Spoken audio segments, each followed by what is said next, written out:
listening to Make It, a podcast by Bonsai Creative that helps creatives in film get where they're going faster by sharing the advice, knowledge, and insights of professional creatives across the film industry. I'm your host, Chris Barkley.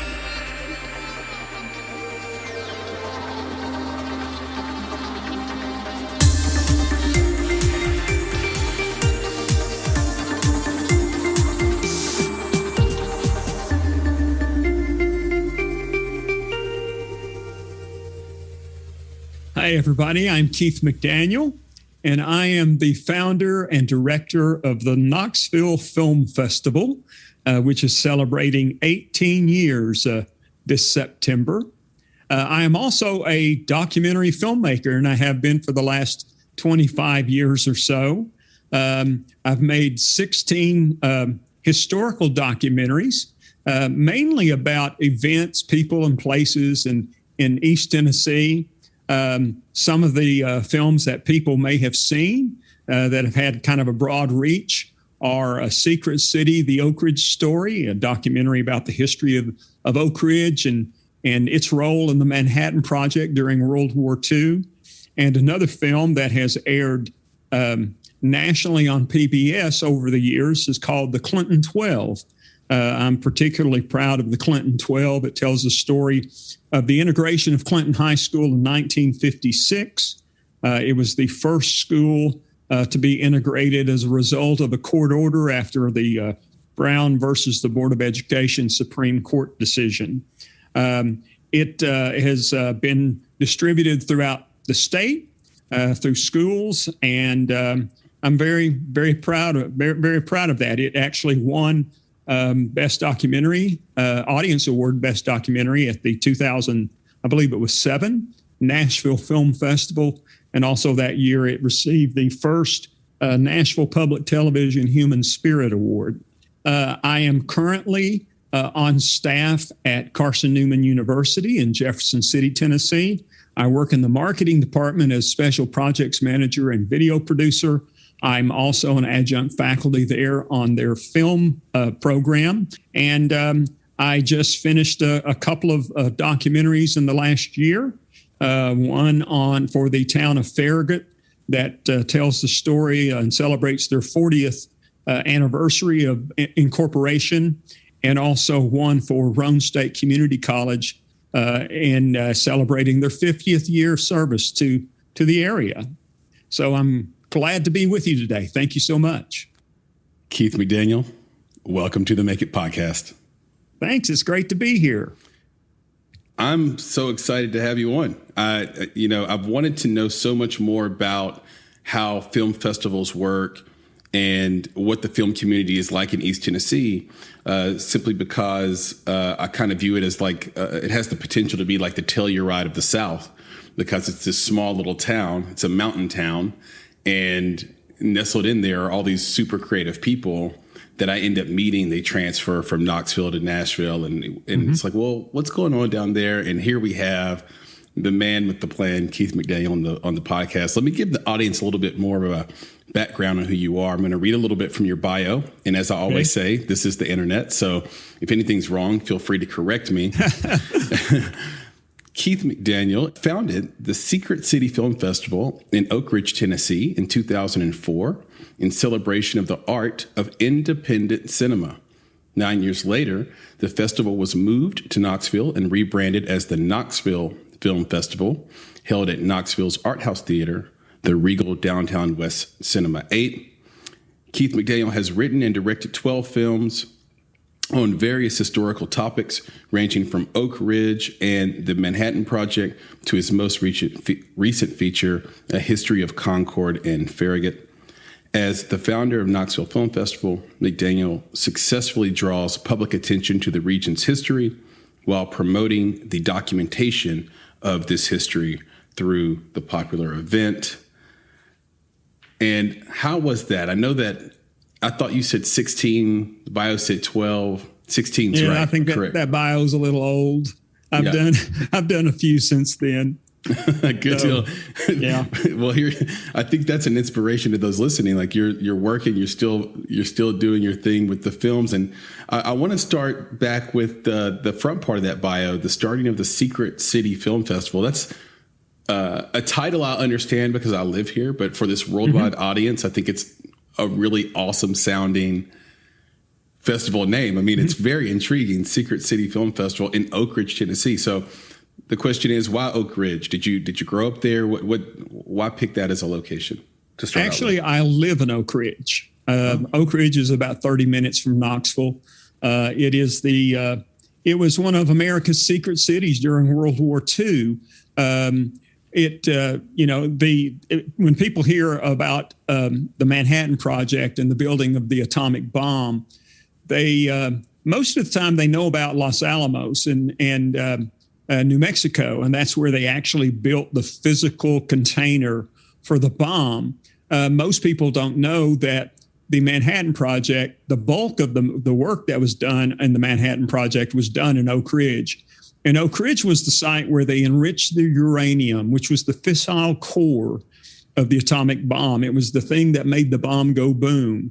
And they spent several years figuring out a way to extract the enriched uranium from uranium ore, and were able to do that successfully. So I grew up actually in Kingston, Tennessee, which is less than 15 miles away.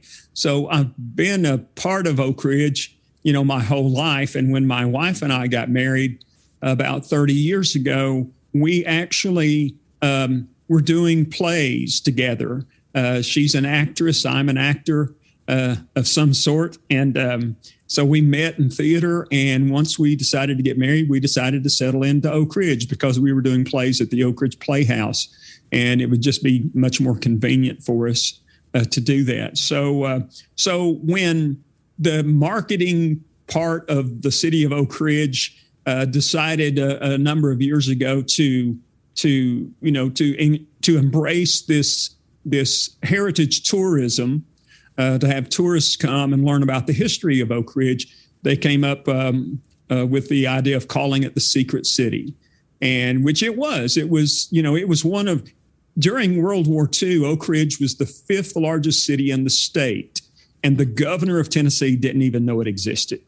It was truly a secret city. It was a big secret. So I decided to, when I made my first big documentary about Oak Ridge, I called it Secret City, the Oak Ridge Story. And I started my own company to produce films, and I called it Secret City Films.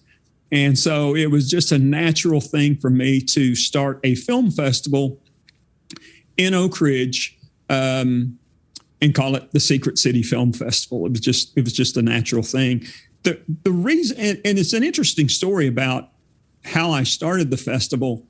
We had a festival in Knoxville called Valley Fest, and it had operated for about 6 years.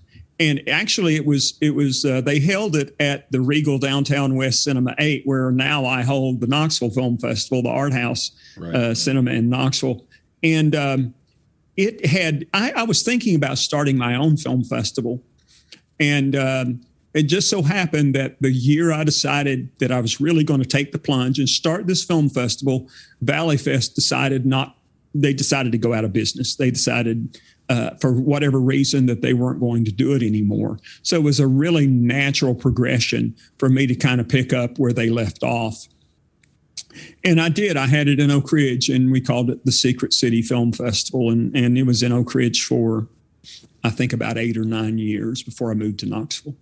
Oak Ridge as a city, historically, I would say, is tied to maybe the most important project in human history. If you think about the potential nuclear weapons have for eradicating human life on the planet, and that the barrier to that is human judgment. Yeah, exactly. Which is terrifying to think about in its own. So I imagine that Oak Ridge is sort of crawling with investigators and documentarians all the time. I mean, was that your experience? No, not really. It really wasn't. The thing about Oak Ridge is people know it. People who know about it know that it was where we created, the core, the fissile material for the atomic bomb. But so much more happened in Oak Ridge afterwards. It was the birthplace of nuclear medicine.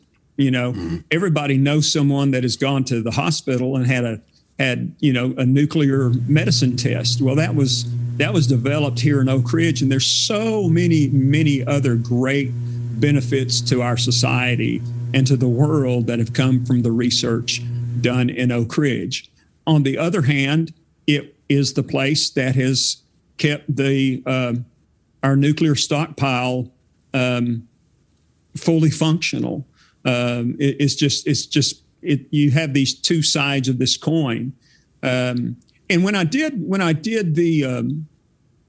my first documentary, Secret City, the Oak Ridge Story, I've done 6 on Oak Ridge history, various aspects of Oak Ridge. But the first big one, I was fortunate enough to be able to interview over 100 people, and probably 80 of those were original Oak Ridgers, which meant they came here in their late teens and early 20s in 1943, 44, and 45 to work on the project. And when I did the interview, I would always kind of go through my process, and then I would ask them, now that you know what you were a part of, how do you feel about it?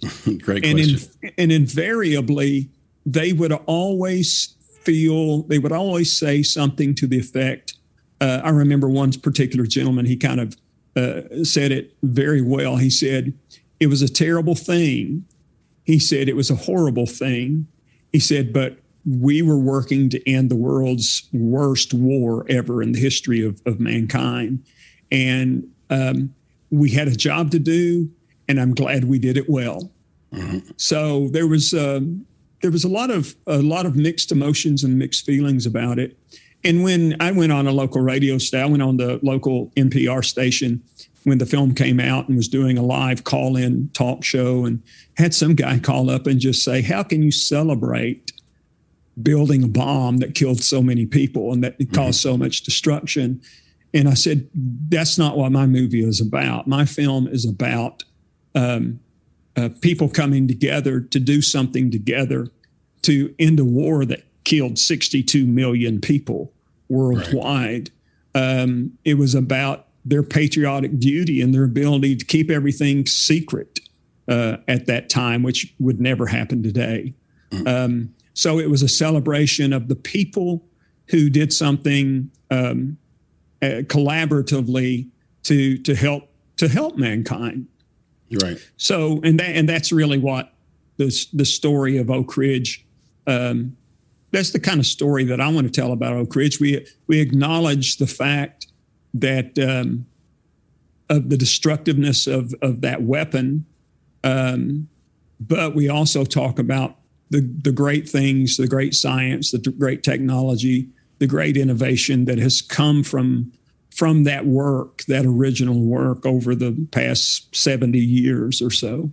Yeah. And there was it was interesting there. You ask about another documentary, other documentary filmmakers. There have been documentaries made about Oak Ridge. Right. The History Channel's been here a number of times, and other people have done other things. But really the first film that I did that told that story was the first really comprehensive telling of that story in a film. There have been books that have been made from it, but it was the first really, because like I said, most of the films, most of the things that were done were about Los Alamos, and they mentioned Oak Ridge, but they didn't talk very much about it. So this was the Oak Ridge story. This is what the Oak Ridge story did. Right. There was another documentary filmmaker in town for a while who actually, it's really funny. He was a minister, and he did several documentaries on theologians and things such as that.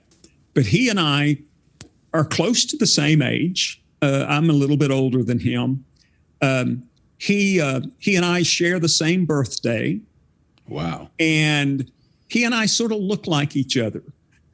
So when we would go into Staples, they would always confuse us for the other one. But no, there's been some films made, but not as many as you would think. And Right. also the powers that be, I had really good cooperation with the plants and with the government contractors and things such as that. But and they of course themselves do a lot of films and have done a lot of films about the history and the things that are done here. But no, I think I'm about the only one left now. Well, I think there's thank you for that. I think there's all these stories and films on the Manhattan Project. I learned about it from reading an Oppenheimer book or a book about Oppenheimer. Right. But there are very few that are specific to Oak Ridge, and I think that's the differentiator. Yeah. I think also it's easy to retrospectively look back and say, oh, these people, they did a bad thing. How could you? And it makes me think of the interviewees or some of the archival footage you pulled from the Clinton 12, which we'll talk about here in a minute, your other documentary. Mm-hmm. And I think about all those people who interviewed them or got in an interview and really said some things that if they had another chance, if they knew which direction the world was going to go in, they would take all those comments back, and they probably would have a different tack completely. But in the moment, you're living in the present, you're living in the current zeitgeist. And that's why archival footage is so powerful, because you get a sense of the attitude or attitudes that existed in a given moment in time. Yeah. And so it's very difficult for us to go back and be retrospectively judgmental and sort of measure them by our current yardstick. But I wanted to go back a little further with you, even before Secret City, because I want to know, how did you get involved in this? Where does your passion for film and your creative fire for acting and documentaries come from, and history come from? Were your parents involved in the arts? No, actually, I don't know where it came from.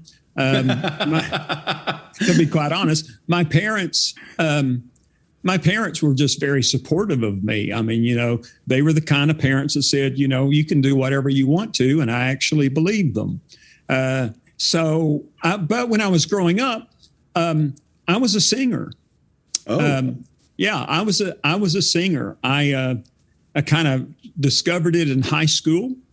And some of your Nashville audience will appreciate this.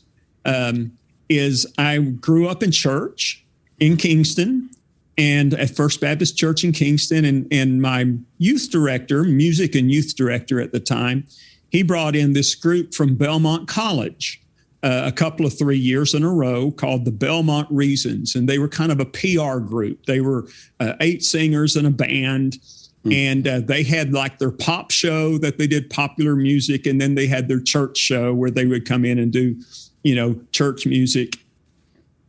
And they came, like I said, they came to our church a number of times, and we just all thought they were rock stars. I mean, we really did. And so I was getting ready. It was my senior year of high school. I had my own little band, and we did music, and I played guitar. And my senior year of high school, and the music director said, hey, they're having auditions for the Belmont Reasons in Nashville. And would you be interested in auditioning? And I said, sure. So he drove me to Nashville, and I auditioned along with about 100 other people. And it's a long story, which I won't go into, but eventually I was selected. They had one opening that year. Wow. And I was selected to fill that opening. So I ended up going to Nashville, to Belmont College. It was Belmont College at that point. Mm-hmm. And I sang with the Belmont Reasons for a year and a half, and studied music business. And I was in the music business program and was there on a scholarship. This is the only way I could afford to go to Belmont. But so that's kind of where it started. I wanted to be a singer. But, you know, when I went there, I was 17. I'd never been anywhere. I was green. Yeah. You know, the bright lights of the big city just kind of ate me alive. And so I ended up coming back to East Tennessee and got involved in theater at the local community college. Ended up working some in radio. Did you go to theater because it gave you the opportunity to sing? Yeah, I did. As a matter of fact, the first show that I ever did, it was either the first or second show. The first two shows that I ever did were musicals. And so it was a great opportunity for me to perform. And I ended up working at a local radio station. Finally ended up going back to college to finish my degree at Carson Newman, where I work today, and got my bachelor's degree in theater and communications and theater, and ended up working in the communications business for a while. I worked as a newspaper reporter, and there's a thread to all this that I'll get to in a minute. I worked as a newspaper reporter, and this was in the mid 80s, and this was about the time personal computers were coming on board and Macs were coming out, and all these little newspapers were transitioning from actual physically pasting the story on the page to doing it on the computer. And I kind of took to it. So I kind of became a designer, a graphic designer, and was really interested in that. And I bought my first Mac, I think, in 1986, 87, something like that. But anyway, so I was involved in these various, you know, artistic endeavors. And eventually I was working for a company doing video work. I had become a script writer during that time for the Sunday school board out of Nashville. They had a TV network, so I wrote like over 100 TV scripts for them. Wow. And over the course of several years. And so when I was working for this company, local company that basically did educational programming, they actually did prep for the ACT test. And so I did video, I did graphic design, I did all these kinds of things. And my boss came to me and said, we grew up together, the guy who owned the company, and he said, I would like for you to do a documentary on the history of our county. It had a very rich history. And I was like, I don't know anything about documentary filmmaking. I've never thought about making a documentary before. I said, I know I kind of like to watch Ken Burns films, but that was about it. So I did. I spent about a year working with a scriptwriter, and I made this documentary on the history of Roane County, Tennessee. And we had a big premiere, and 500 people showed up. And to let you know how long ago it was, it came out on VHS tape. It didn't come out. DVDs were around, but they weren't very popular. And, you know, so it was, and listen, I'm going to be honest with you. It was horrible. It was a terrible film. It was obvious I had no idea what I was doing. Well, you told your boss. Yeah. I said, it's terrible. As a matter of fact, I've got a friend who a couple of years ago, he said, guess what I found on eBay? And I said, what's that? He says, I found a copy of your first film on VHS tape. And I said, well, how much did it sell for? He says, I think it was 99 cents. And I was like, well, somebody got ripped off because it wasn't worth 99 cents. But what happened was I fell in love with the process. Right. I was in my late 30s. I was newly married. I went home and told my wife that I think I've decided to become a documentary filmmaker. And because she had that artistic bent as well, she kind of understood where I was coming from. So that was kind of where I decided. It was 25 years ago. And that was where I decided that I wanted to really kind of pursue that as a career. And I did. So well, that made me think, because there's a couple of stories that I've read about you where that kind of went just like that, where you just walk up to your wife and say, I think I want to start a film festival. Mm-hmm. I think I want to be a film. And I just started thinking, well, do you have the right wife or does everyone else have the wrong wife? Well, she, like I said, she's it's an amazing supportive benefit for you to just to say, I think I've had a life change. I'm going to do something really big here. And she'd be on board, Well, the thing about it is my wife and I, we didn't get married. I didn't get married until I was a month away from my 35th birthday. Mm-hmm. She was 28. Neither one of us had ever been married before. So we were kind of settled. I mean, we were kind of grown up and kind of set in our ways. And I think we both kind of knew what we were getting into.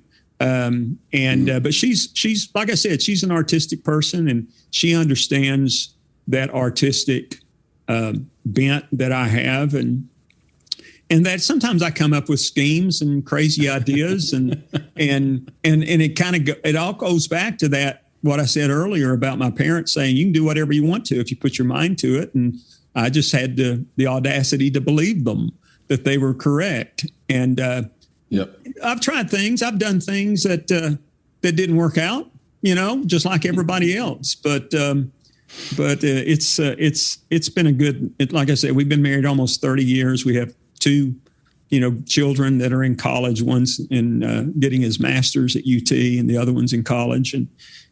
So we've got a good family and a good home, and she's been very supportive. I'm not saying Absolutely. She hadn't rolled her eyes plenty of times. She has, and she probably had the right to do so. But she's always been very supportive of my crazy ideas. Well, I think what you mentioned before is a big part of it. Here in the South, there's a lot of pressure to get married as soon as you're out of high school, mm-hmm. and which, maybe those listening around the world may not relate to. Maybe there are other places that would relate to it in terms of just sort of having a dowry system, maybe, or a system where it's an arranged marriage and that happens right away. But I think the key to the way you guys work is, hey, you've never been married before, but you knew who you were when mm-hmm. you got together. Yep. And so it wasn't like you're having a life change. This is like who you've always been and who she's always been. And that's who you met each other as. Whereas when you get married when you're 20 and then you figure out who you are by the time you're 35. Yeah. Then you come and have that conversation. It feels like a bait and switch. Yeah, exactly. To your significant other. I always say I don't think it should be legal for anybody to get married before 25 anyway. So, but that's just the old man in me talking. But, there's a lot of wisdom in it for sure. As a director of an independent film festival, what do you find are the major challenges and significant rewards of conducting a festival? When I started the film festival, and this kind of goes back to what we were just talking about. I had been to one film festival in my life when I decided to start mine. So it was kind of like I didn't really know what I was doing. And I remember that first film, I knew I needed to have judges to judge the submissions.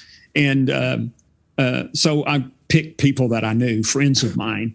And I had this one judge. He was actually my pastor of my church. Yeah. And he loved movies. And so I gave him these short films and he had to write up his notes. And one of the notes that he gave back to me was, and I was a little surprised at it, was watching this film was a complete and total waste of my time. No one should ever have to watch this.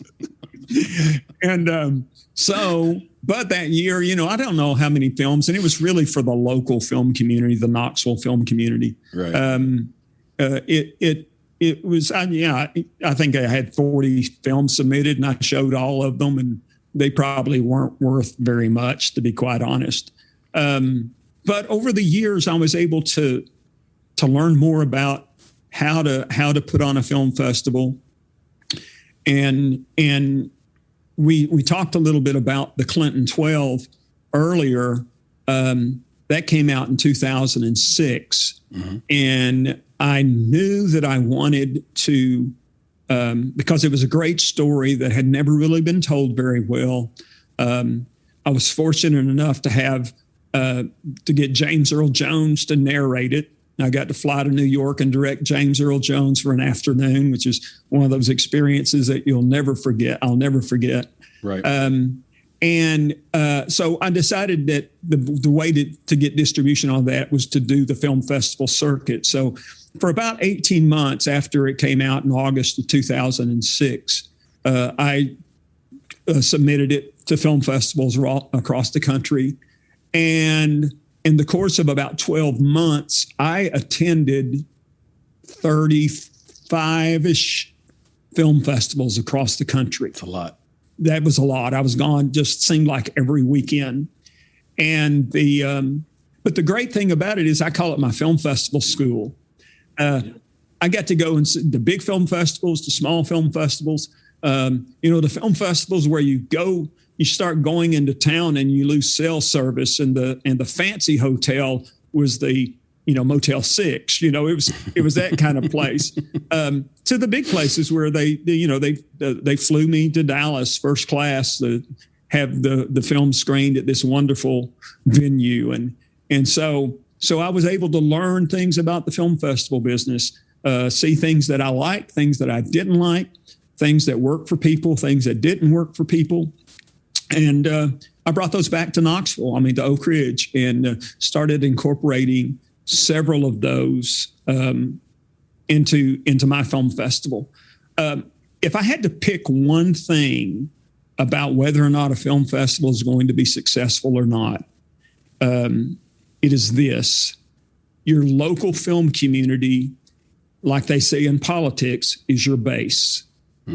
If you don't have your local film community on board, you are going to have a hard time being successful.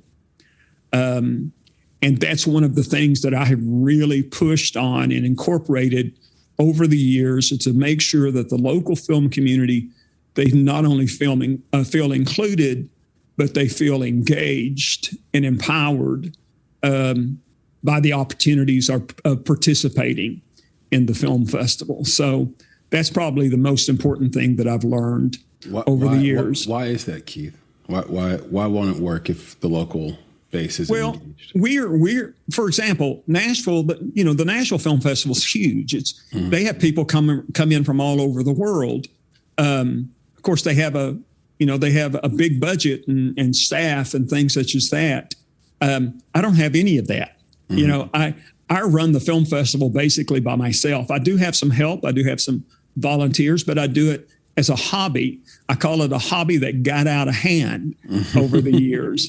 But so I don't have a big budget. I don't have a big staff. I do it kind of as a labor of love.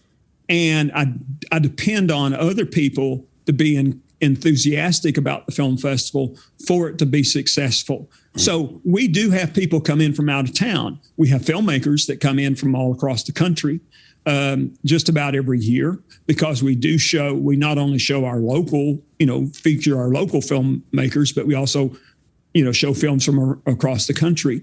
And we have some visitors that come in from other states just for the film festival, which is great. But the vast majority of our audience is the local film community. And the local film community in Knoxville is rather unique. And I want to tell you just briefly of why that is. Most people know Knoxville is a big television production center. Right, because of Discovery Channel. Yeah, Discovery Channel, Jupiter Entertainment, which is, it's huge now. All the they call it murder porn in Knoxville. Is all the, reenactment murder shows. And many of those are produced here in Knoxville. Right. So you do have a large contingent of television people that work in the industry full time here in Knoxville.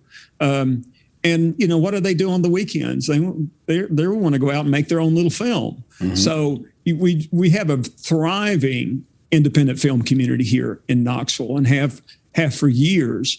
And the film festival is a way for them to feel engaged, and to have a way for them to show the work that they've been doing, and give them opportunities to do things that they maybe haven't thought of before. So it's very, very important to the film festival to engage those folks, to keep them interested, as much as possible. Some of them, they'll I don't want to call it age out, but they will do it for a few years and then they'll move on to other things, which is fine. But we've always got new, younger, aspiring filmmakers coming up. So yeah, and the reason I thought about it too, it's a fascinating point because you mentioned the Nashville Film Festival. It's sort of becoming an IT festival, quote unquote, an IT festival. It's got a lot of international notoriety now, and I noticed in the last, I'd say 2 years. I mean, it's hard to judge because we did the festival, via Zoom, essentially, online because of the pandemic. But yeah, they have started to shift away from that local film community a little bit more than they used to. It used to be just like you described, like high engagement locally. Yep. And a few people coming from outside. Now it seems to have flipped a little bit. And I think locally, the filmmaking community here is enjoying it less and is less engaged as the festival actually becomes bigger and less inclusive of their films. And there's two ways to look at it. Like, hey, it means we need to make better independent films so that we can get into our own festival, right? That's a very, you could say proactive way of looking at it and maybe optimistic way of looking at it. And then there's a pessimistic way of looking at it like, you know what? If you want to do that, we're not going to support it. We're not going to come. We're not going to pay the fees. We're not going to be in part of the association. And what the bad thing about that is that you have the potential of killing the film community. And I think I'm not sure, but I think that's probably part of the reason that the Valley Fest Film Festival shut down. We're in the South. And we have a saying, don't get too big for your britches, and I think that's what happens sometimes is I think, you get something going and then you aspire to be bigger or to be more prestigious or to attract bigger names. And you lose sight of and we also have another saying that says, dance with the one that brung you. So you lose sight of the one that you came to the party with. And that's the reason that I'm convinced as long as I'm doing it, the Knoxville Film Festival will be a nice, small, regional film festival that really focuses on the filmmaker. I don't aspire to be Nashville. I don't aspire to be, a big film festival. I want it to be a really good film festival that celebrates the filmmaker, whether those are local or whether those are, national or international. A few years ago, we had a filmmaker come in from Rome, Italy. Yeah. And, he had a great time and it was a great festival for him. So it is easy to dream big and to pursue those dreams, but as long as you don't forget the reason that you exist in the first place, I think you'll be fine. And I've always focused on the local film community or the film community from the region, from the state. I love that. And you mentioned you moved to Knoxville. How did the move change the festival? I know you have the 18th year coming up. Yep. September of this year, the 16th through the 19th. I'd like to be there if you'll have me. Sure, absolutely. And my partner in crime here, Nick. Mm-hmm. I'd love to know how it changed and how the festival grew over the years a little bit. Yeah, what happened was, like I said, the first 7, 8, 9 years, we had it in Oak Ridge. But we didn't have a home. We didn't have a permanent home. Oak Ridge is a town of about 30,000 people. We have one multiplex movie theater. It's owned by Cinemark. It's 16 screens, something like that. It's a nice place. But they weren't interested in hosting a film festival there. So I was able to, for a few years, we had it at the Oak Ridge Community Playhouse, which was about a 350 seat theater, but we had to bring in all of our projection equipment and the screen and the sound system. And it was only one screen. And then we moved to a church, which used to be a movie theater. And we had it there for a few years, but it was the same kind of situation. It wasn't anything that we could really rely on. So one of the other great things about Knoxville is that it is the home of Regal Cinemas. It is the headquarters of Regal Cinemas worldwide is located in Knoxville. So I had met some folks that worked at Regal, and I reached out to a friend of mine and said, I'm thinking about moving the film festival from Oak Ridge to Knoxville, 20 minutes, down the road. Right. The reality was most of the people who came were from Knoxville anyway. I had some folks from Oak Ridge that came, but most of my audience came from the Knoxville metro area, and they were very interested in me moving. And so we were able to work out a deal, and I moved Secret City to the Regal Downtown West Cinema 8, which is the art house cinema, for, I think it was year number 9. That was the 9th year. I still kept it the Secret City Film Festival, though. Right.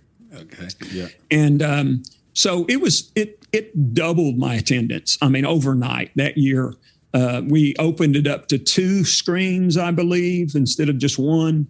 So it doubled my attendance, and I said, this is going to be good. About the same time, I was approached by folks at Dogwood Arts. Yeah. And Dogwood Arts is a long-established arts community, arts nonprofit in Knoxville that promotes all kinds of artistic endeavors and artistic events. And the executive director came to me and they wanted to buy me lunch and said, we are thinking about adding a film component to all the things that we do. And they did about 16 or 17 different events every year. And we talked to Regal, and Regal told us that, first of all, you don't want to do a film festival because you lose money. You won't make any money. Secondly, it's a big pain in the butt. And thirdly, if you're determined to do this, you really ought to talk to Keith McDaniel because he's done it for the last 10 years. So we did. We kind of got to know each other, and over the course of about 6 months, we hammered out an agreement that we would partner. I would still own the film festival. I run it as a part of my business, not as a nonprofit. Mm-hmm. And that we would partner in the administration of the film festival. They would take care of all the administrative details, sell the tickets, get the sponsorships, all those things. I would focus on the artistic and creative aspects of the film festival. And so that lasted for about 4 years. And then kind of they decided that they didn't want to be a part of it anymore. I think just because they realized that Regal was right. You are not going to make any money, and it is a big, huge pain in your rear end, doing all that work. So at the end of 4 years, and that's when we rebranded it as the Knoxville Film Festival. When I started that partnership with Dogwood, because it was in Knoxville, I planned on keeping it in Knoxville, and I thought that would have more appeal to the region, more name recognition. And so after Dogwood decided to not do it anymore, I said, I have got to make a decision. Do I want to keep doing it? And it really grew with them, to be quite honest. It really grew. They did a good job in helping grow an audience for it. Right. And so it had gotten pretty big as far as the scope of the work that needed to be done. And I said, well, do I want to keep doing that or is it time to quit? Mm-hmm. And I had a group. I had a kind of a core group of local filmmakers, and I had them over to my house. And I said, this is kind of the inner circle. I want to ask you folks what you think I should do. And I had one of them look at me and said, man, he says, we got to keep the film festival going, even if we have to go back to the church. Right. And So I decided to keep it going, and we'll see how things go, year by year. And it wasn't as big. We didn't have as much budget to spend on it. And we kind of not really downsized. We just eliminated some of the things that weren't absolutely necessary to make the film festival what it was. Are you looking for new partners? I've got sponsors that have supported me for years. I mean, absolutely for years, to one degree or the other. And I'm very appreciative of those folks. But I don't want to get back to where we're spending, $40,000, $50,000, $60,000 a year just to put on the film festival. And that's what we were doing with Dogwood. Mm-hmm. It's not necessary. It's really not necessary. I'd love to have new sponsors, but I don't want to get back to it being that big because I couldn't manage it myself. Right.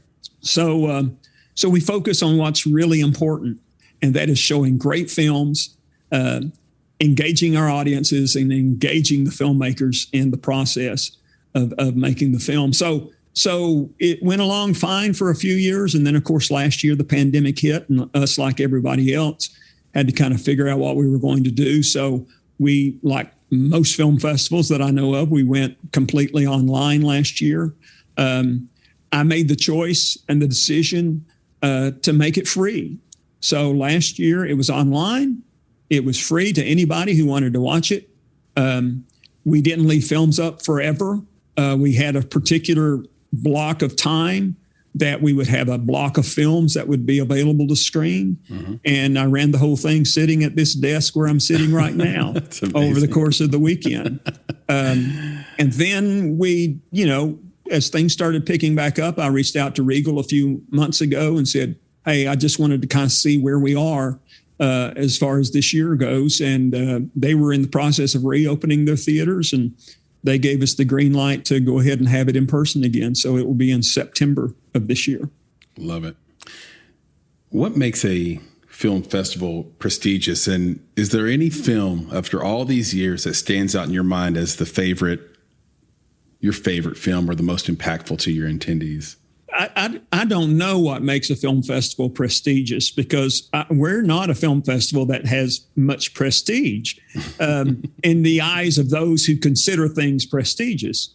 To be quite honest, I would think, but there's nothing fancy about what the Knoxville Film Festival is. Right. We have fun. We have a good time. We show great films. We have a great network of people, and I liken it to our reunion every year. It's kind of like our big party for the local film community and for the regional film community for us. So yeah, I can't answer what makes it prestigious. What was the second part of that question?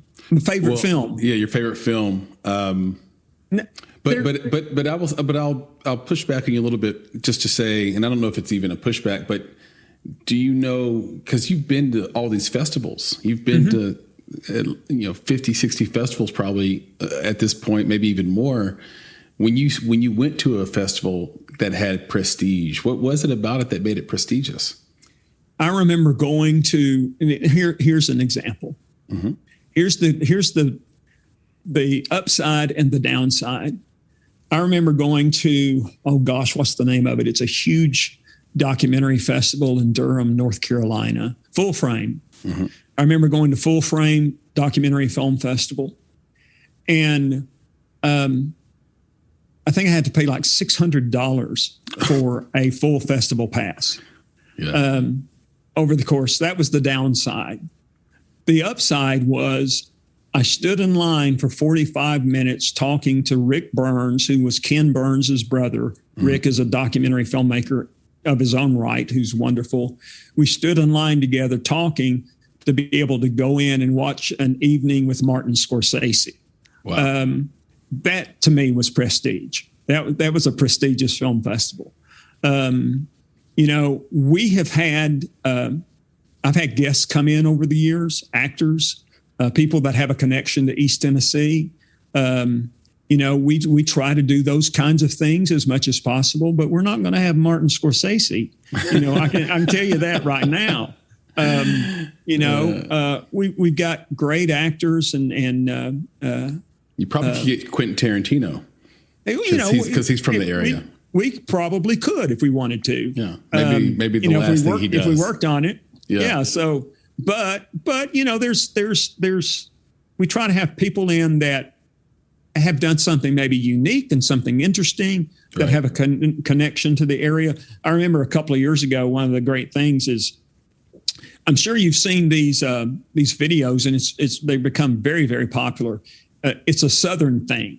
They do the sketch comedy out of Birmingham, and so I had the four of the cast and crew of It's a Southern Thing come up and do a workshop and do a talk, and so that was great. We've had Mitch Rouse, who is an actor, director, writer in Los Angeles, who's originally from Oak Ridge.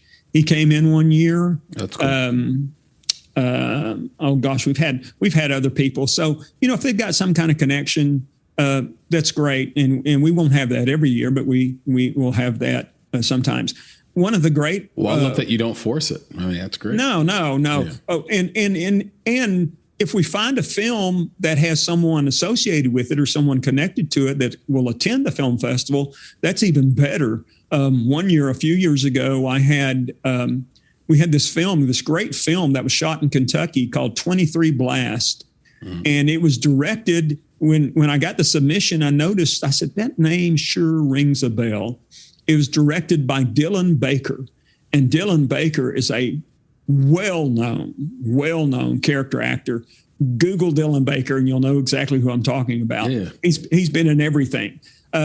He came in and I said, could you come in a few days earlier and we'll do some media, some promotion. And he did. And it was great. So it's not every year you have someone like that can come to your film festival. So absolutely. So anyway, there've been, like I said, the 23 Blast was a great film. There've been lots of films over the years that we've had. If you had to pick one though, that was your all-time favorite of 18 years doing this, and the one that still sticks out to you, I can't. It still pops in your brain when you're laying down to sleep. No, I can't do that. There's so many of them, and I've slept. I'm sure I would forget the one that had the most impact on me. But there have been lots and lots of films that audiences have loved. One of the things that and I want to make sure to get this in here, one of the things that I'm most proud of is we've talked about engaging the local filmmaking community. Yes. I think it's 12 years ago now, I decided a way to do that was to create a competition. Mm-hmm. So I created the 7-day shootout. It's sort of like the 48-hour film project in the fact that you would have teams of filmmakers that would be competing, except this project, the 7-day shootout, they have 7 days to make a 4 to 7 minute narrative film. We have a kickoff on a Wednesday night. They draw their genre out of a hat, so they don't know what their genre is. I give them elements that they have to include in the film, and then they go off for 7 days and make the film. We've had, not every year, but most of the time I have to cap it at 30 teams. Otherwise, you're going to have a whole evening of watching some great and not so great films, because if they meet the deadline and turn it in, it's shown at the film festival. Right. And that has been such a great launching pad for talent. There are people that have started making films as a part of the 7-day shootout who are now, directors that work in the industry. I had some of the local film executives from the area come to watch the 7-day shootout films just looking for talent. This is and come like up and say, your own version of a 48. Exactly. That's exactly what it is. Yeah. And it is probably the most popular thing that we do as far as audience goes, because these 30 teams go out and they make this film, and then they get, grandma and grandpa and aunts and uncles and friends all to come watch their movie on the big screen. Right. So it's a very, very popular part of what we do. It's really good for the bottom line for the film festival. Plus, it really encourages filmmakers to actually have a goal and to do something. Filmmakers are like a lot of artists in the fact that it's hard sometimes for them to be motivated, but when you give them a project and a certain timeline to finish that project, they'll get motivated and get something done. So the 7-day shootout is probably one of the best things that I ever did as far as the film festival goes, that engages and encourages most people. I think that's wonderful. I do. What are the 2 best pieces of advice you've received in your career, and who did they come from? 2 best pieces of advice in my career. Gosh. And this is, let's broaden that to say, what's some of the best advice I've been given in life? Okay. And one of them, and I'm still learning, even at my advanced age, I'm still learning things. And I had a friend of mine just a few years ago. He said, I had heard this before, but he really brought it to me. He says, never try to teach a pig to sing. He said, because all it will do is frustrate you and irritate the pig. In other words, there's going to be people that you disagree with, and you will never convince them to see it your way. Mm-hmm. And just move on. So that's something, that I still struggle with learning. Another thing is... Yeah, I'd be terrible at that one. I really want people to agree with me. Yeah, exactly. It seems irrational when they don't. Another thing is, and I've learned this over the course of the last few years, and I'll give a little basis for this. I just finished writing a book. Oh, and congratulations. My book, thank you. It's coming out this summer. And it is about what I've done for my health over the last 5 years. Actually, a little over 5 years ago, I weighed 292 pounds, and I've lost 130 pounds. And I wrote this book to kind of tell my story about how I did it and why I did it and things such as that. And there's a section in the book that I talk about, and this would had to do with my weight and my change in lifestyle. But it talks about, don't expect people to be as excited about things and have the same passion that you have. Yeah. You sometimes you can't understand. So you're so excited and have such passion for this, you expect everyone else to have that same passion. They're not going to. So sometimes you feel like you're out there on your own doing this, and filmmakers feel that way. That's okay. It's your passion. You stick to your passion, and you will be able to accomplish great things. And even if no one else is behind you, no one else is following you along with that same passion. You have to live in the world, and you have to get along with people, and you can't live by yourself, but you've got to be the driving force in whatever it is you're doing that is creative. So don't feel discouraged by being the one out front, leading the charge, because that's a lot of times that's what you've been called to do. That deeply resonates with me. Just having spent my life in the creative realm and just, wanting people to understand what I'm trying to communicate. Mm-hmm. And then when you don't get it, you're like, wait, what, yep. But it's a great thing for anyone that's doing anything creative to remember. And by the way, I have that down as a note here about your weight loss. I had you losing 95 pounds. It's 130 pounds.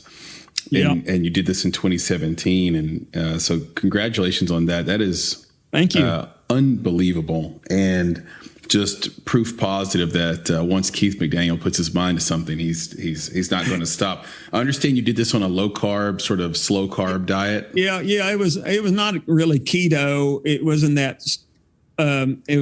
that low, but I kind of figured out what was going to work for me, and sure enough, it did. And it's been a little over 5 years since I started this, and it really has changed my life. You look wonderful. Well, thank you. One of the great things that happened is that a couple of years after I lost 100 pounds, I'd show up, see somebody, and they would, "Are you okay?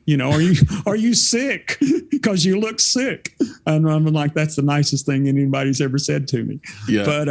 But yeah, it's been a wonderful thing, and something that I will probably embrace in some form or fashion for the rest of my life. I know I've made my life longer from it. Yep. So anyway, you absolutely have. I think it's tremendous. Well, thank you. And one more thing, and this is something that I've always said, and I think this is particularly important for creatives. Sometimes creatives, our ego is maybe a little bit, let's say we're not quite as humble as we should be sometimes. I know I'm guilty of that. But something to remember, one of my favorite Bible verses, and it goes is something like, a prophet is without honor in his own land. So remember that even big stars, even big celebrities, when they get to the house, their wife makes them take out the trash. Okay. It's sometimes you have to remember that even though you think you've got great ideas, and you may have great ideas and you may be a visionary, but not everyone is going to see that. But you've still got to stick to your guns and work to create that vision for what you want to accomplish and what you want to do. It may succeed, it may not, but you won't know until you try. That's right. So anyway. Thank you for that. Sure. I really appreciate it. And I know this audience will as well. And I'm going to steal that. Well, I don't know if I can steal it. It's a Bible verse. It's a Bible verse. I'm sure. certainly going to deploy that in the future. I think that is just actually poetic in its wording and powerful in its meaning. I promised that we would get back to the Clinton 12, which I thoroughly enjoyed. I deeply enjoyed it. And it was a piece of history that you sort of passively know about it, but you don't know what you should know about it. And that's where the documentary sort of fills the gaps. So it's an award-winning documentary. It's historically powerful. It's compelling. And so the story hadn't been really told. And so how did you come to know about the story? And would you tell this audience, because many people are listening from around the world. Can you let them know what the Clinton 12, who they are, and what this story is all about? Sure. Actually, I grew up in, like I said, I live in Oak Ridge, which is kind of halfway between Clinton, Tennessee, and Kingston, where I grew up. I'd never heard this story before in my life. Really? And Wow. Didn't know anything about it, and was living in Oak Ridge. Had just finished my first Oak Ridge film, and I get a call from the city manager of Clinton, who he called me and said, "Listen," he said, "we want to meet with you. We need a documentary film made." So I went up and I met with the folks in Clinton, and they were getting ready to celebrate their 50th anniversary of the integration of Clinton High School. And they had chosen to do 3 different things. One was to create a museum that told the story of the integration. Second was to do bronze statues of the Clinton 12, and I'll explain who the Clinton 12 are. And third was to do a documentary to tell the story. And they had received some funding from the state and from the federal government to do these projects. Somebody had given them a copy of my Secret City film, and they were impressed by that and said, "Well, here's a local guy who makes documentaries." So I learned about the story, and it was as I mentioned earlier, it was Clinton High School in Clinton, Tennessee, small town, about 4,000 people outside of Knoxville, 20-30 minutes outside of Knoxville. As typical in that time, in the mid-century, about 10% of the population was African American. And I grew up in a town like this too. You typically would have a community in the town that was where the African American folks, or black folks as they called them back then, lived. And this was up a hill, up Foley Hill. And at the bottom of Foley Hill was the high school. We're talking a couple of 100 yards. The community was from the high school. But those African-American students were not allowed to go to that high school. It was segregated, and they had to ride a bus every day to Knoxville, 18 miles round trip. Wow. To go to high school. And so there was a point where this one woman, she had, and the whole community kind of got together, but she had 5 kids. And not only did they have to ride a bus to Knoxville, they had to pay tuition for them to go to this school in Knoxville. And she said she couldn't afford it. So she got help from the ACLU to file a lawsuit challenging the segregation of the order. It made its way to the federal court in Knoxville. And I believe they lost. So they appealed it to the federal court in Cincinnati. And when it got to Cincinnati, the judge there said, "I'm going to wait to rule on this because the Supreme Court is getting ready to hear a court case called Brown versus the Board of Education, which is going to probably settle whether segregation is constitutional or not across the country." So once Brown came back and segregation was not considered legal, was unconstitutional, the judge immediately sent word back down to Knoxville to the federal judge in Knoxville. The federal judge in Knoxville said Clinton High School will integrate beginning this fall, 1956. And so this is the story about the small town and the people in it. The reason we call it the Clinton 12 is because there were 12 students, 12 African-American students who would be attending that school that fall. A school of about 800 or 900 students. Right. And so the town got ready for it. The school system got ready for it. And it kind of all came to a head that summer when a segregationist named John Casper came into town and started stirring the pot, so to speak. And so by Labor Day weekend of that year of 1956, all kinds of segregationists had come in from all over the country.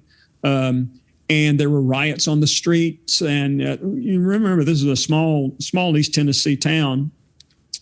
And so I told that story. I tell the story up through the rest of the year and all the things that happened. And then 18 months after that fact, the high school was bombed. Wow. And has destroyed most of the high school, which is still an unsolved case to this very day. And from what I understand, when I made the film, it was still an open FBI investigation. Wow. But anyway, so it kind of tells the story and what happened to those Clinton 12 folks, as some of them moved away, and tells the story of some of the white students and what happened to them over the course of the years. So it was very powerful. It was a very powerful story. It was a forgotten moment in African American history and in American history. we all hear about the Little Rock Nine. Mm-hmm. Most people know the story of the Little Rock Nine, where the governor stood in the doorway of the high school saying, "You are not going to integrate this."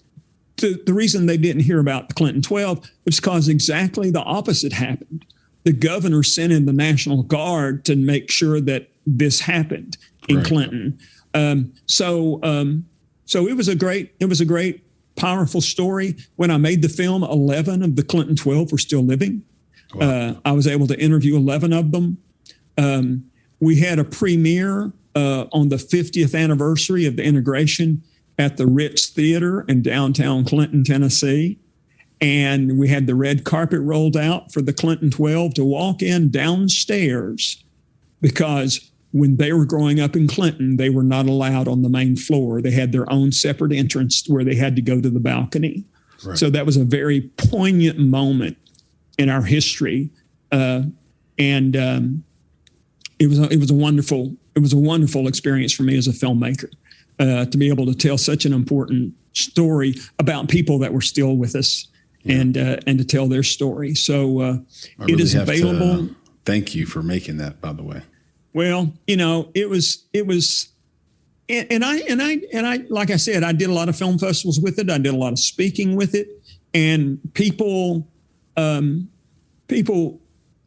always said I'm going to write a book about it, entitled the book, "The Reluctant Activist," because I am not an activist filmmaker. I'm a storyteller. That's what I've done my whole career. But I didn't have, I would say when I started, I didn't have a dog in that race. I wasn't an activist for civil rights or anything like that. I wasn't an anti-activist of civil rights, but I really didn't have an activist feel to me. But I'm a storyteller, and that was my job. My job was to tell that story in a way that I thought would be engaging and effective and hopefully entertaining. And people have responded really well to it. Like I said, it got picked up nationally on PBS, and it showed there for a number of years. And if you Google now, you can probably find a copy of it online. I was able to get permission to put the film online during the pandemic last year because so many schools use it. And they were doing virtual classes. So people can do that. But it was like I said, it was a powerful film. It was a wonderful moment. As far as filmmaking goes, that's probably going to be the thing that stands out for me as far as a legacy. If I should leave a legacy, the Clinton 12 is going to be one of the more important things more important topics that I have tackled. And what a contribution to filmmaking and to society it was. And you heard it from the man himself. Go out, Google it, find it, YouTube it, wherever you got to do. Go watch the Clinton 12. It's a great documentary. You also got James Earl Jones to narrate this. How did you do that? Local documentary, documentarian. Yeah. Here's the thing. I was 2 months away from the premiere, and I didn't have a narrator. And I was literally losing sleep. And so I knew I wanted somebody like that. I wanted somebody with a recognizable voice. I wanted an African-American who was about that age, who could relate to these people. And so to all the folks, the African-American students, the white students, the whole town, that could tell the story effectively as a narrator. And at that point, I had two choices. I had worked for months to work with agents to try to find someone, and I just never could make it happen. And sort of my dream list was Morgan Freeman or James Earl Jones. And Morgan Freeman had just won the Academy Award for the Penguin, for the March of the Penguin. So March of the Penguin, yeah, I figured he was not available for my budget. And so I was able to go online to IMDb Pro and find out who the agent was for James Earl Jones. And very the story key advice right there without you realizing it. So there you go. Yeah. IMDb, you can't get it on IMDb, but if you pay your $100 a year, you can get IMDb Pro and find out who their agent is. Great investment. So I did that. called. The people were very nice. I think they were in New York. They were very nice and said, send us a script, send us a proposal. And I emailed it on a Wednesday and figured that would be the end of it.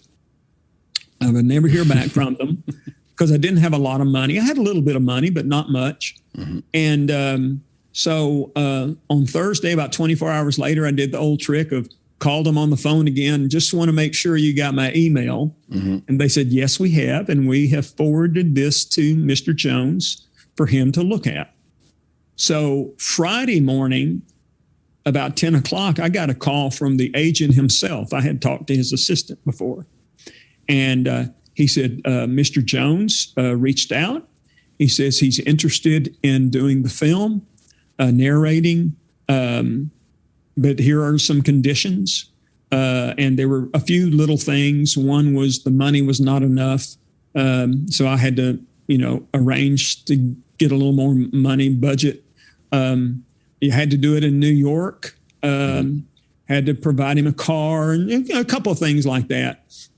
And he's available on Wednesday. This was Friday. Mm-hmm. And it needs to be a union contract. Okay. Now, I live in Tennessee. Okay. We're a right to work state. I've never had to deal with a union contract before in my life. But the story goes that we agreed to it. By 8 o'clock on Friday night, we had all the contracts were faxed to each other. This is back when we faxed things, signed. And at 6 o'clock the next morning, I got on a plane. I flew to New York and recorded him and was home by 11 o'clock that night. That's amazing. And it was an amazing, amazing experience. And he was willing to do it at his agent said much, much cheaper than he normally would do things for, because he felt, he liked the story. He liked the script. A friend always kids me because I have on tape James Earl Jones saying, Mr. McDaniel, you write very poetically.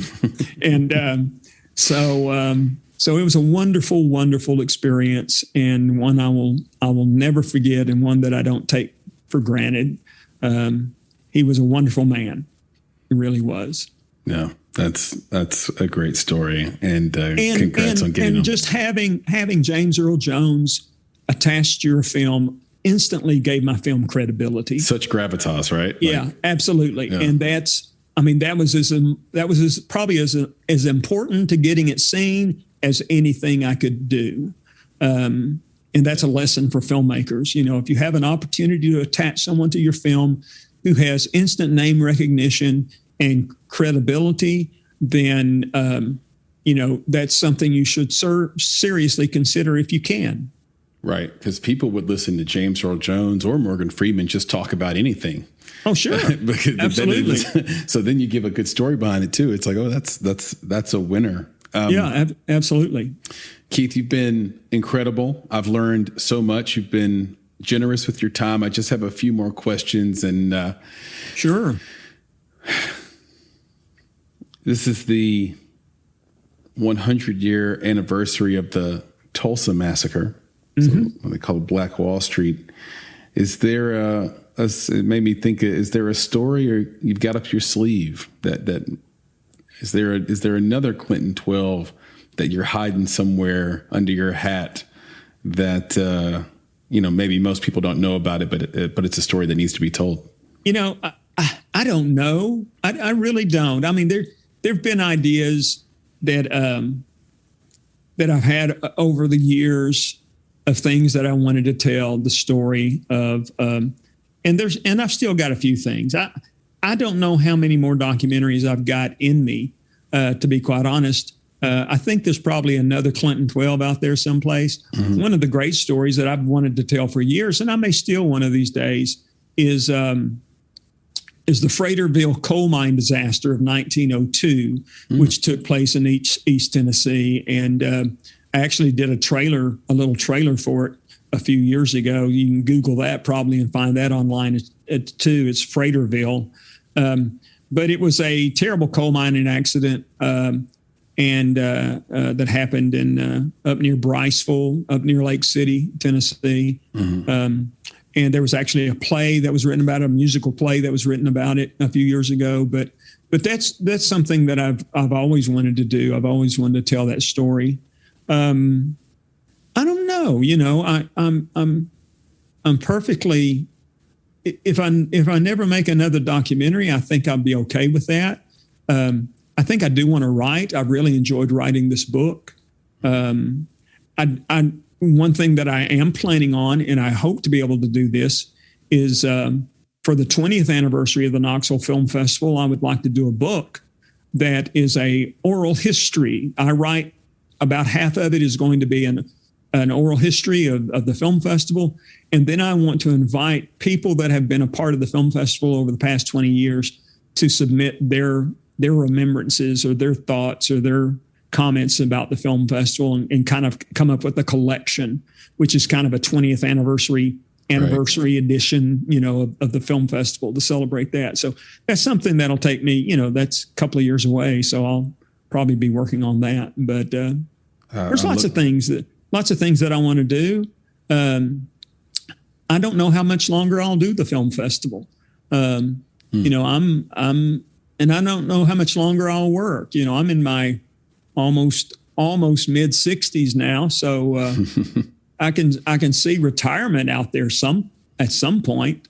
And whether that means I retire from my real job and continue to do the film festival or not, I don't really know.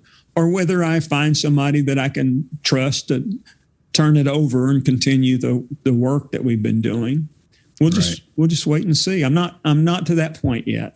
Exactly. And look, I hope you take this as a compliment, because this is the way I mean it. I hope you never retire. We need storytellers like you telling the story and the history of the time of our lives, and we need the best storytellers to do it. And you're one of them. Well, thank you. One more thing.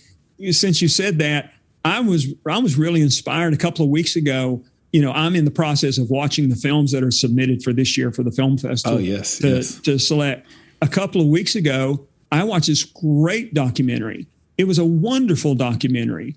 And once it was over with, I wanted to do a little research on the filmmaker and discovered that he was 75 years old. This documentary filmmaker is 75 years old and still cranking out quality work. So I was inspired by that. So I'm inspired by that. And there's no age limit on creativity and great storytelling. And that's proof positive. I guess you're not able to say the name of the film yet? Nope, not yet. All right. But I feel pretty good that it will be included in this year's film festival. It was very good. All right. Tell everybody where they can find you, Keith, on the internet or on social media, where they might be able to see some of your work. Yeah, we the film festival, the website is knoxfilmfest.com. It's knoxfilmfest.com. Most of the information is there. We also are on Facebook at Knoxville Film Festival. I'm a little of the old school that I've not embraced Instagram and Twitter as much as I probably should have. But I post everything, and you can find me personally, Keith McDaniel, on Facebook as well. Because when I post something about the film festival, I always post it both on our Knoxville Film Festival page and for Keith McDaniel. People can, my email address is available and readily available. It's just Keith at knoxvillefilmfestival.com. So that's how people can find me and reach out. I don't have fancy web pages for my films or anything like that. If anybody has a question, they can email me or message me on Facebook, and I'd be happy to answer. Perfect. So yeah, perfect. I'm just kind of there. There it is, and I think people should do it and go out, find the Clinton 12 amongst many historical documentaries that you've done. And we'll end on this. You once said, "There have been times I wish I did something else that was more stable or more secure." What would you tell the 25-year-old filmmaker in you if you could talk to the 25-year-old version of Keith McDaniel? What would you tell them? I would tell them that you got to find a way. You got to find a way to make a living. And if you can find a way to make a living that feeds your soul, then you'll never work a day in your life. That is a hard thing to do. Very few people have the opportunity to do that. But if you can find a way to make it happen, then that's ideal. I would also say, and something that I've tried to do over the years, is don't wait on someone else to give you an opportunity. Create your own opportunities. So don't wait on it, because it'll never happen if you wait for somebody else. You have to do it yourself and create your own opportunities. And don't limit yourself to what you think you can or can't do, because you have no idea what you can do until you try. Yep. Like I said, I have a 22-year-old that's in working on his master's, and I have a almost 21-year-old in college. And if there's anything that I've been able to teach them, is that there's nothing that they can't do if they really put their mind to it and pursue it. It's kind of the legacy that I'm giving them that my parents gave me. So that's what I would say. Amen to that. And here's to hoping that your sons believe you when you say it the way you believed your parents when they said it. Keith, this has been an absolute pleasure. Thank you so much. Hopefully, and I'll talk to Nick about it, we'll see you in September and for the festival. And best of luck from here to that point in all things that you do. Well, thank you so much. It has been such a pleasure being with you. I host a couple of podcasts, but I rarely get to be a guest. So this has been a real treat for me. So thank you so much. Anytime. Take care. All right. Talk soon. Bye. You've been listening to the Make It podcast. To find out more information about this week's topics, including links to relevant blog posts, projects, and indie creatives, please visit our website at www.bonsai.film. If you haven't already, you can join our podcast community on Apple Podcasts or the podcast app of your choice by searching for Make It Bonsai Creative, and the show will pop right up. You now have the opportunity to support the production of this podcast. If you love Make It and are a true fan of what we're trying to accomplish in the indie film community, please visit www.bonsai.film and click Contribute. Contributions start at only $5 monthly. You can follow us on Instagram and Twitter at _Bonsai Creative, and on Facebook by searching for Bonsai Creative. You can provide feedback to us via email at contact@bonsai.film, and you can follow me, Chris, on Twitter at FlamingYourHeart. That's FlamingYurHeart. And of course, if you're looking to take a big step towards your filmmaking success, go to www.bonsai.film and click on Services to explore a variety of offerings, from keynotes and panels to pitch readiness assessments and so much more. You have everything to gain. Until next time, be better, be creative, be engaged, and thank you for listening.